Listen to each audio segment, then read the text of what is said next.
gotta ask this question. Can we get that same energy that was given when this young man was put out the pasture as if he had did something catastrophic that would just kill his career? Can we get that same energy where people were just jumping out the window on a crash dummy mission, trying to find a way, any way possible, to make this young man look like he just couldn't get the job done? Is there any way we can get that same energy to talk about how nobody reached out to this kid to really sit him down and get an understanding of where he was coming from? Just to understand the mental capacity of some of the things that they might have went through before coming to a place to play ball. Y'all do understand, college football is a business. This is big business, billion-dollar business. Like the Ball family, the triple B's, baby. Big business, big balling business. And a lot of folks don't understand exactly how this rolls. So if you don't have that support system that's in place to make sure that when something goes wrong, they're going to make sure you all right, boy, y'all better check it. Hey, y'all better tap in with Coach right now. Because, boy, this could be you. This could be your cousin, your brother, your uncle, your nephew, your son. This could be them going through something like this. I know y'all don't want to hear nothing like that. Come on, Coach, man. You talk crazy. Hey, everything you got is all good, baby. Hey. Y'all know this is another episode of Blow the Whistle with your favorite coach, Coach Walker. If you ain't done so already, make sure you got your pillows, your comforter, your drinks, your breakfast, your lunch, whatever it is. If you're watching me on your phone, your tablet, or your big screen TV, y'all make sure y'all tune in, tap in, tell your friend, a friend, a friend, and another friend. Y'all know the phrase, come on in. Hey, if you haven't done so already, make sure y'all like, share, subscribe, and tap into the channel, man. Y'all, look, this on the Tomorrow Leader Sports Network platform, okay? This all Tomorrow Leader Sports Network. This is just another segment of things that I like to talk about outside of HBCU sports. I got to give y'all some other things as well. You know what I'm saying? I want to keep y'all minds rolling as far as everything that's happening with this thing, because I got to be honest with you. There's some things that's happening right now that I'm just like, whoa, did this really go down? You know, let's go back in the time machine for a second here. We had a young man came out of school, 5-star athlete. He was the man. Let me give you a little backdrop to it. This young man in high school he originally started out as a wide receiver. They switched him over to a defensive back sophomore year of high school. He's out there. He's the man. I think he led the conference that he was playing in high school. I think he led them in interceptions. Young man became an all-state athlete. I mean, he's just a flat-out baller. I mean, the young man didn't really have any real training of how to position. It's kind of like self-taught. You know, a lot of these athletes out here, a lot of these young men out here, young women, they get out here, teach themselves because they have that understanding of the game and just look at the certain things that they need to do, you know, the different nuances of how they can, you know, manipulate or manage something to get people to move and do things no matter what they need for them to do on the court, the baseball diamond, the football court, the football field, the basketball court, hell, even volleyball, even on the golf course. It don't even matter. If you're bowling, bowling there too. Basketball, you got that little hezzy, you know, that pause hezzy, you know what I'm saying? Give it to him. You know what I'm talking about, right? But this kid here had folks along the way that acted like they were in his pocket. You know, you had coaches that acted like they was in the pocket. You had one head coach. He was the head football coach for him down there at high school his junior year. Let me tell you something. I'm about to use my word that I don't use too often, but I'm going to use it anyway. That coach had to be dumpster juice for him to get fired after one damn season. One season you get fired, bro?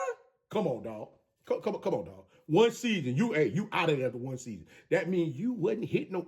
I can't say the word because last time somebody went and said he was cussing on the video, and they went ahead and struck my thing for monetization, crazy stuff. So I want to make sure I keep the verbiage down. But yeah, but now that he ain't the head coach no more, he's coaching. He's the offensive coordinator at a high school, I think in Grayson, Georgia. You know, it's funny how you have all these individuals that, you know, as long as you're moving in the direction that they want you to move, everything's cool. Everything's cool. Ain't no qualms, no worries, no nothing. But as soon as you buck, you know the song, "Nuck if you buck." No, you know, as soon as you buck, everybody got business for you. And this kid here, he bucked. And before I get to the part about him bucking, he had a couple of hiccups along the way. And I kind of feel like them hiccups that he suffered along the way, I think it was misinformation that was given. You had people that were misleading this young man.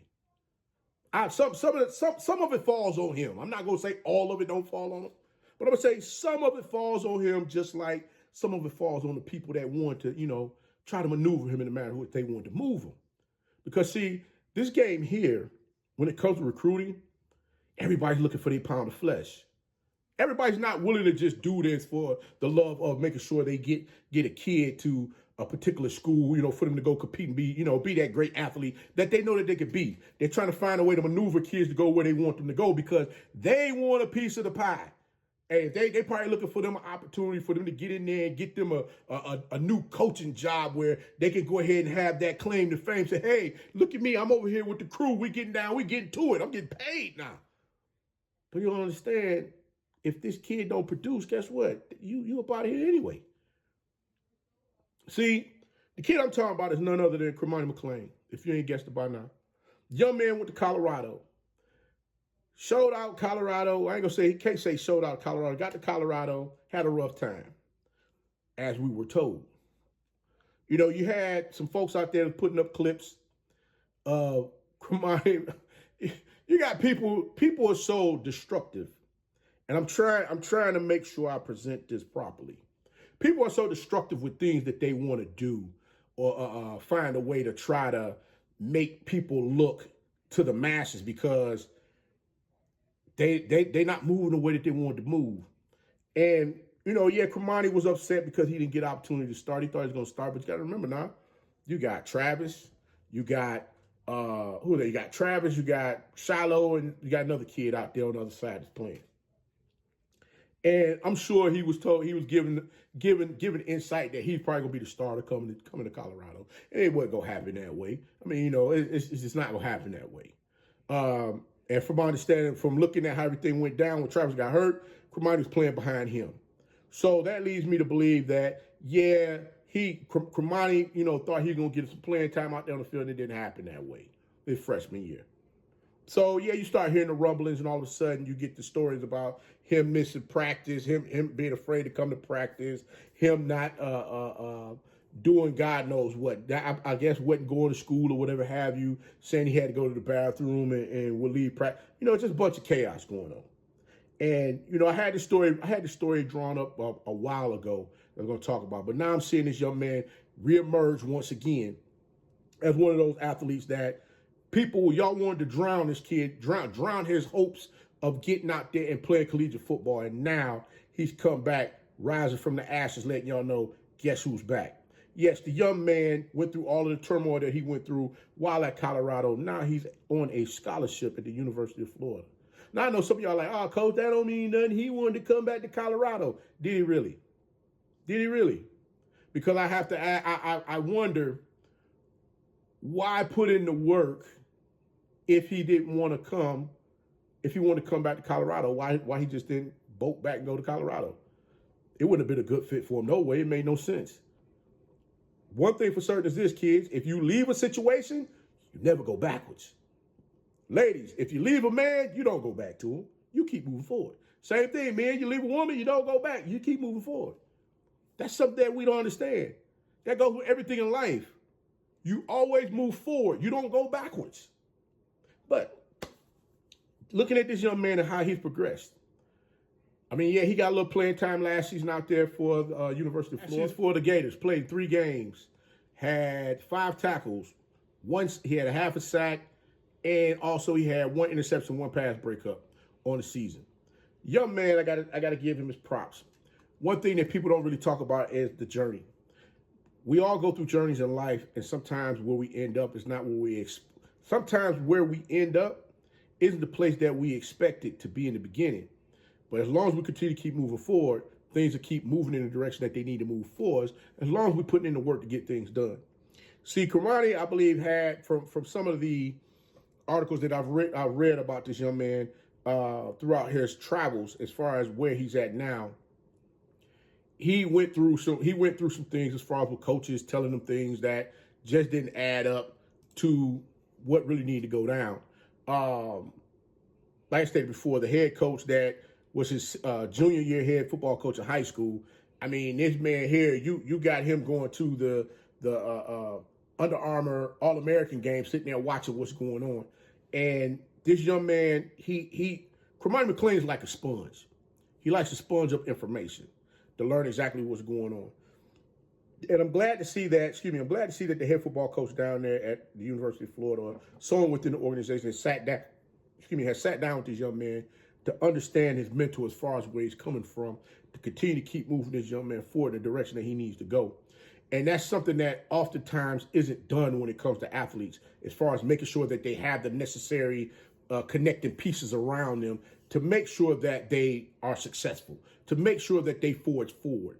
A lot of times, so many of these different athletes, they're so caught up and consumed with madness that's going on around them, they get lost in the shuffle. And I'm glad to see that the University of Florida is not allowing that to happen to him. Cormani McClain, from the picture that I received from social media, has put on 20 pounds. And the young man is running what I think is a 4.3, 4.4. So this young man is blazing. He's blazing out there on the field. Trust and believe he's going to be ready this upcoming football season. I'm trying to understand, why couldn't all this be done when he was in Boulder? Make you scratch your head and wonder what the heck was going on. But you know what? We ain't going to lay no blame at nobody's feet. We ain't going to point no fingers. We're going to let this young man continue to keep surging forward and be successful, because that's all that matters right now. We want to see this young man be successful. We want to see him be a success unto himself and his family in which he represents. So I got to say congratulations to Cormani McClain on getting scholarship, as well as you out there putting in the work, doing the things that you got to do for you to get out there on that field this upcoming season. Hey, man, keep moving forward. Keep pressing. Keep your foot on the gas. Don't let up. Don't let nobody switch you up and have you going no direction you don't need to be going. So, guys, I'm going to go ahead and get up on out this thing. But like I always say, until next time we meet again, until next time when we meet again, this is your favorite coach, Coach Walker, from Blow the Whistle, getting up on out this thing. And like I said before, don't forget, like, share, subscribe to Tomorrow League Sports Network. Hey, what you waiting on? Make sure y'all tune in, tap in. Let's get it. I'm out. Peace.